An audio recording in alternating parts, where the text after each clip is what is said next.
Hey, what up everybody? This is Stevie Breach coming to you. I wanted to make a video today basically talking about Michael Strahan and what I think he's going to do for Monday Night Raw being on the show tonight. And as I was at the gym today working out, they have the 5 TVs overhead and I'm working out, and luckily for me, the heel guy on the treadmill didn't come in and change one of the channels. You know, the people who just come into the gym, they grab the remote, they don't give a shit if anybody's there, he's been there longer than them watching it. The guy always changes it to Fox News. Ooh, I hate that guy. Boom. One of these days. But honestly, on one of the TVs every day is Live with Michael and Kelly. And I will admit that, yes, honestly, that is the TV that I pay the most attention to with Let's Make a Deal right next to it. Let's get a pop for Let's Make a Deal. I wasted way too much time in this video already. But honestly, they had one of the shows on, and 45 minutes of the show went on, and I was paying attention to it, and not once did they ever mention that Strahan was going to be on Monday Night Raw. But I thought, you know what? More than likely, with this being Thanksgiving week, this might be a taped show, and they just, filmed extra shows to fill in the gap, and then they'll probably just show, like, best ofs Wednesday, Thursday, Friday, so that way, the cast and the crew can all be at home with their, their family and their friends and everything like that, and then, boom! Shit fell down. John Cena walked out. I popped up. I was like, yeah, this was live, because they were talking about battling at Survivor Series. He had the belt with him. Him and Strahan faced off.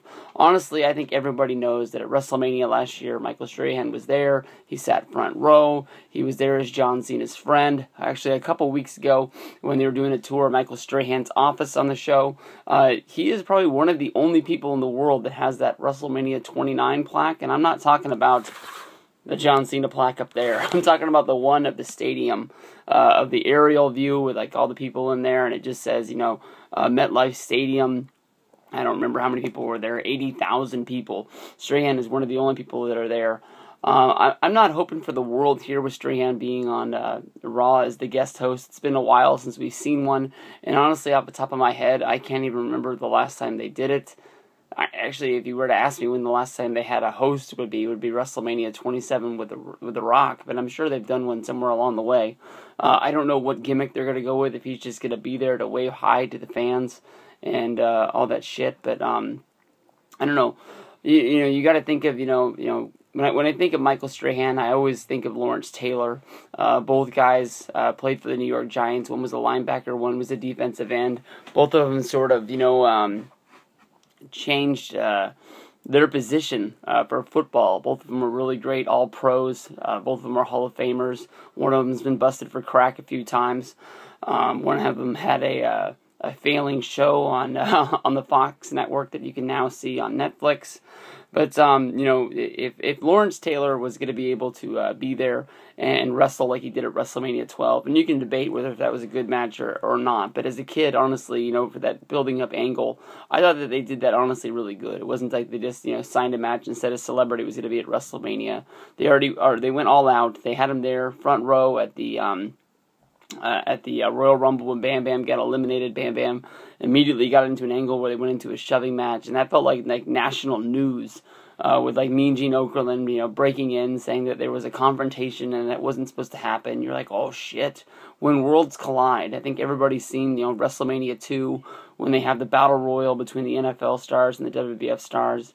But, that is what it is. But I mean, like, I went into this match with the widest eyes in the world, like, holy crap, LT's gonna steal the show, and and it was gonna be awesome. But I think looking back on it, I don't think it's the best thing in the world. Is Strahan gonna wrestle tonight? Honestly, I don't think so, but I would hope so if we get Strahan versus Cena. If we're not going to get Cena versus Orton, that's the word that's coming out now. I don't know if, WWE put Cena and Orton to go out there at the end of the show just to make those fans that actually bought the show, Survivor Series, maybe give them a memorable moment, maybe tip the hat, give them a little wink for, what is WrestleMania going to be, but I don't know. I'm up for having fun. Michael Strahan was a great football player, and when he first took the job from Regis, I honestly was a little bit like, I don't know if this is going to work, but, from watching his show, he is a fun dude. I think that he'll do, honestly, I think anything WWE asks him to do.